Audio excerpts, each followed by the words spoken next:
Bienvenue sur notre plateforme d'enseignement, d'études bibliques, de motivation chrétienne et de partage d'expériences Rise in Christ, qui veut tout simplement dire s'élever en Christ, grandir en Christ, ressusciter en Christ. Bienvenue sur Rise in Christ, que le Seigneur vous bénisse et shalom chez vous. Alors aujourd'hui, nous plongeons dans l'épître aux Éphésiens, une belle épître, une belle lettre écrite par l'apôtre Paul.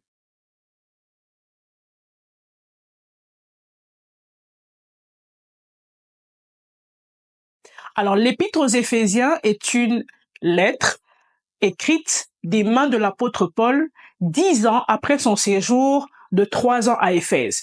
Éphèse est une ville cosmopolite, commerciale, touristique, où plusieurs personnes s'y retrouvent pour les affaires, pour le plaisir, et c'est là un milieu favorable pour la proclamation de l'évangile. Paul y a vécu 3 ans, mais alors qu'il rédige cette épître, Paul n'est pas en liberté, mais il est en prison.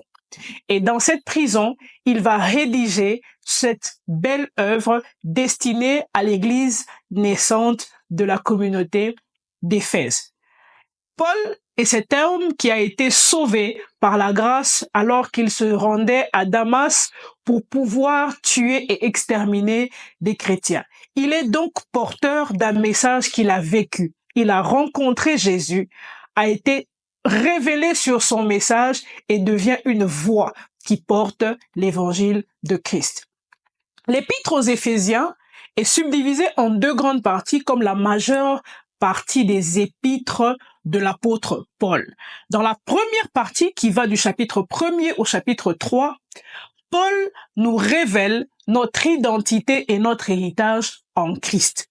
Et dans la deuxième partie qui va du chapitre 4 au verset 6, Paul nous explique comment vivre de manière pratique sur la terre cette conscience d'enfant de Dieu avec la conscience également de l'héritage qui a été reçu en qualité de fils de Dieu. Donc l'épître aux Éphésiens est comme le manifeste de l'identité, de l'héritage et de notre marche en Christ sur la terre. Dans la première partie, Paul nous positionne en Christ, car 15 fois il est mentionné en Christ, en Christ, en Christ, comme pour expliquer le mystère caché dans l'ecclésia, dans l'église. Tous ceux qui sont en Christ appartiennent à une nation et doivent vivre selon certaines règles, mais beaucoup plus dans la conscience de ce qu'ils sont et de ce qu'ils ont en lui. Et dans la deuxième partie, Paul quitte théologiquement le positionnement en Christ pour nous introduire dans la pratique de cette vie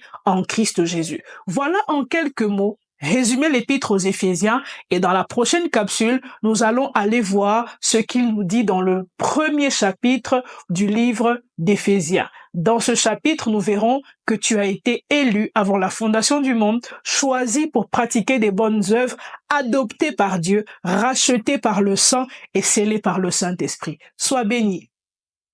Bienvenue sur notre plateforme d'enseignement, d'études bibliques, de motivation chrétienne et de partage d'expériences Rise in Christ, qui veut tout simplement dire s'élever en Christ, grandir en Christ, ressusciter en Christ.